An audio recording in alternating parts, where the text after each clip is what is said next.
Esdras, capítulos 9 e 10.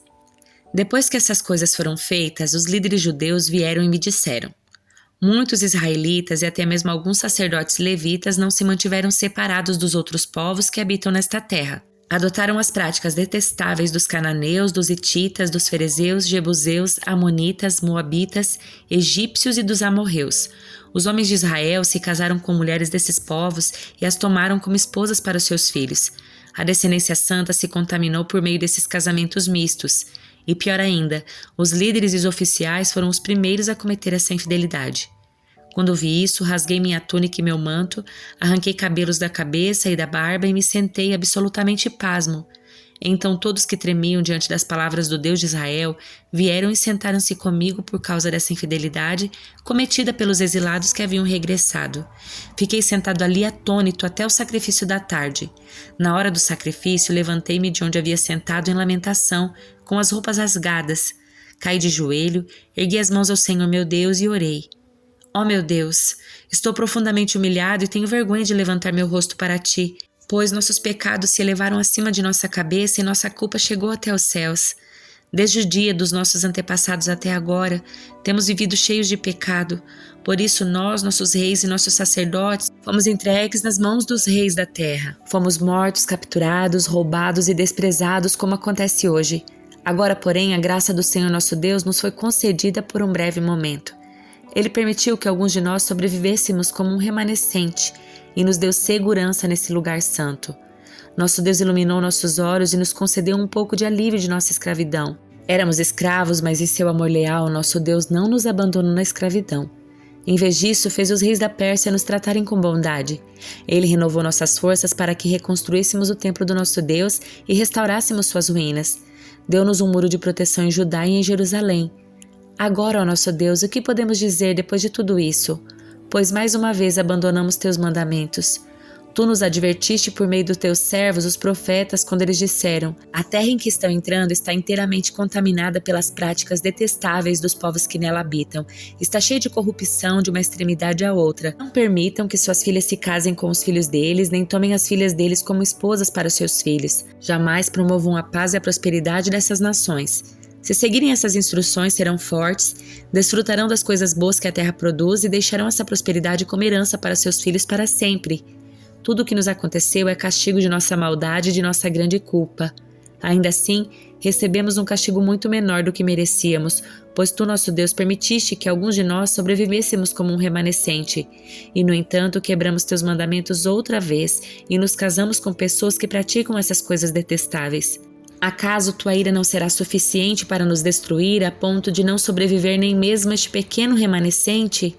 Ó Senhor Deus de Israel, tu és justo. Aqui estamos diante de ti com nossa culpa, um mero remanescente que escapou. Embora por sermos culpados, nenhum de nós tem o direito de estar em tua presença. Enquanto Esdras orava e fazia essa confissão, chorando e com o rosto no chão diante do templo de Deus, uma grande multidão de israelitas, homens, mulheres e crianças, se reuniu e chorou amargamente com ele.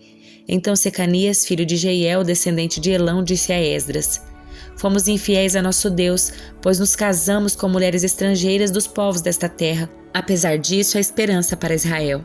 Façamos agora uma aliança com nosso Deus, firmando que nos divorciaremos de nossas esposas estrangeiras e as mandaremos embora com seus filhos. Seguiremos seu conselho e o conselho dos outros que tremem diante dos mandamentos do nosso Deus. Que tudo seja feito de acordo com a lei de Deus. Levante-se, pois é seu dever nos dizer como dirigir esta situação. Nós o apoiaremos, portanto seja forte e faça o que tem de ser feito. Então Esdras se levantou e exigiu que os líderes dos sacerdotes, os levitas e todo o povo de Israel jurassem que fariam o que Secanias tinha dito. Todos fizeram um juramento solene. Em seguida, Esdras se retirou de diante do templo de Deus e foi à sala de Joanã, filho de Eliasibe. Não bebeu nem comeu nada enquanto esteve ali, pois ainda lamentava a infidelidade dos exilados que haviam regressado. Depois disso, foi feita uma proclamação por todo Judá e Jerusalém, para que todos os que vieram do exílio se reunissem em Jerusalém. Aqueles que não viessem em 3 dias perderiam todas as suas propriedades e seriam expulsos da comunidade dos exilados, conforme a decisão dos líderes e das autoridades. Dentro de 3 dias, todo o povo de Judá e de Benjamim havia se reunido em Jerusalém. A reunião aconteceu no dia 19 de dezembro e todo o povo estava sentado na praça diante do templo de Deus. Tremiam por causa da seriedade do assunto e porque chovia. Então o sacerdote Esdras se levantou e disse: Vocês agiram de modo infiel, aumentaram a culpa de Israel ao se casar com mulheres estrangeiras. Agora confessem seu pecado ao Senhor, o Deus dos seus antepassados, e façam o que agrada a Ele. Separem-se do povo da terra e dessas mulheres estrangeiras. Toda a comunidade respondeu em alta voz: Você tem razão, faremos o que disse. No entanto, não é algo que possa ser feito em um dia ou dois, pois há muitos de nós envolvidos nesse grande pecado. E agora é a estação das chuvas, portanto não podemos ficar aqui fora por muito tempo. Que nossos líderes decidam por toda a comunidade. Todo aquele que tiver uma esposa estrangeira virá num dia marcado, acompanhado das autoridades e dos juízes da cidade, para que a ira ardente do nosso Deus a esse respeito seja afastada de nós. Os únicos que se opuseram à proposta foram Jonatas, filho de Azael, e Jazeías, filho de Tiquivá, apoiados por Mesulão e pelo levita Sabetai. Foi esse, portanto, o plano que seguiram. Esdras recolheu líderes para representarem suas famílias e designou cada representante por nome. No dia 29 de dezembro, os líderes se reuniram para tratar da questão. Assim, em 27 de março, o primeiro dia do ano novo, haviam terminado de resolver todos os casos de homens que tinham se casado com mulheres estrangeiras. Os sacerdotes que se casaram com mulheres estrangeiras foram: da família de Jesua, filho de Jeozadak e dos seus irmãos, Maezéias, Eliezer, Jaribe e Gedalias. Assumiram o compromisso de divorciar-se das suas esposas e cada um ofereceu um carneiro como sacrifício por causa da sua culpa. Da família de Imer, Anani e Zebadias. Da família de Arim, Maazéias, Elias, Semaías, Jeiel e Uzias. Da família de Pazur, Elioenai, Maazéias, Ismael, Natanael, Josabade e Elasa.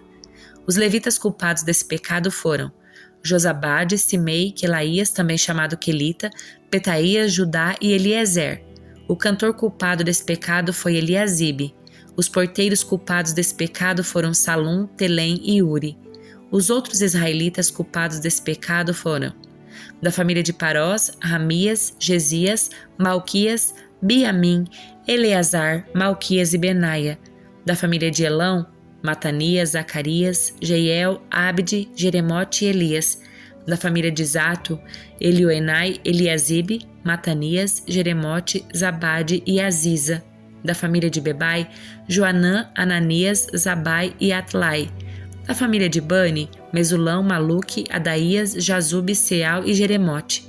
Da família de Paate, Moabe, Adna, Quelau, Benaia, Maazéias, Matanias, Bezaleel, Binui e Manassés.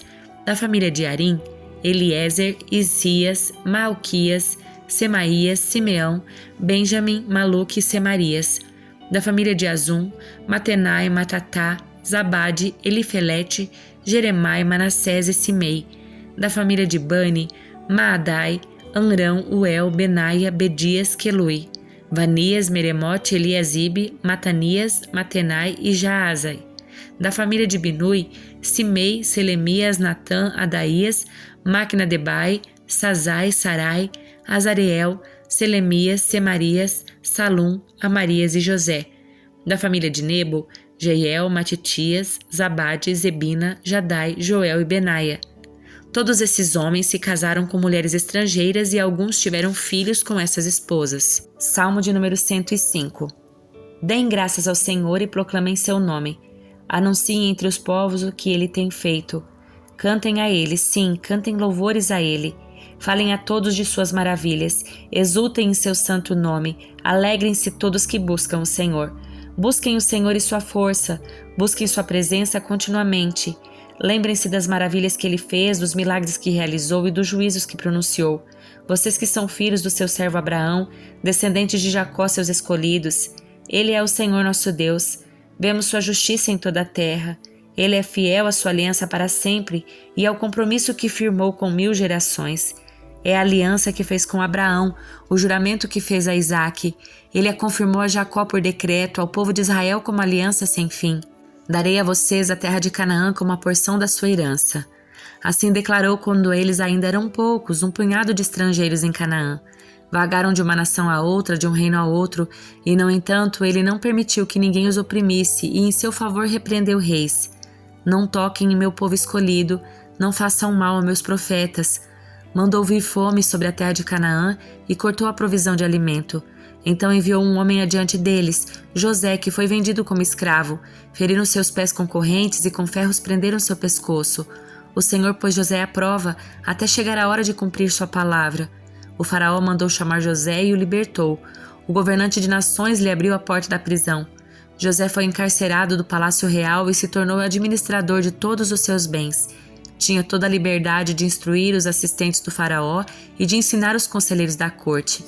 Então Israel chegou ao Egito. Jacó viveu como estrangeiro na terra de Cã.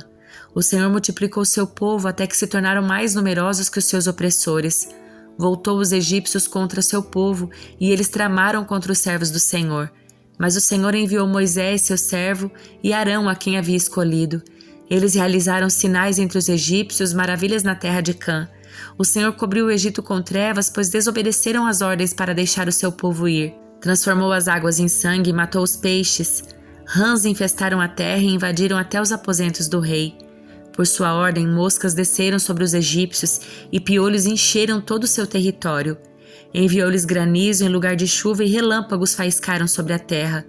Destruiu as videiras e as figueiras e despedaçou todas as árvores.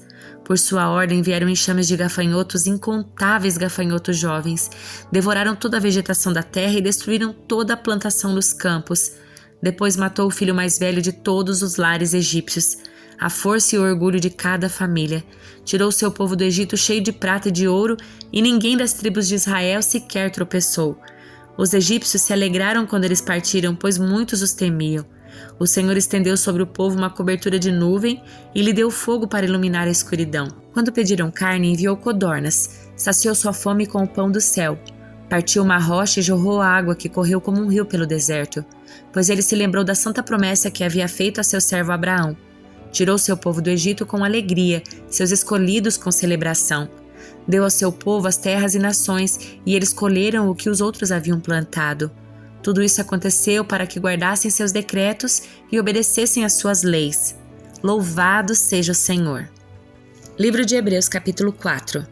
Assim, uma vez que permanece a promessa de que entraremos no descanso de Deus, devemos ter cuidado para que nenhum de vocês pense que falhou, porque essas boas novas também nos foram anunciadas como a eles, mas a mensagem de nada lhes valeu, pois não a receberam com fé e não se uniram àqueles que a ouviram. Pois nós, os que cremos, entramos em seu descanso.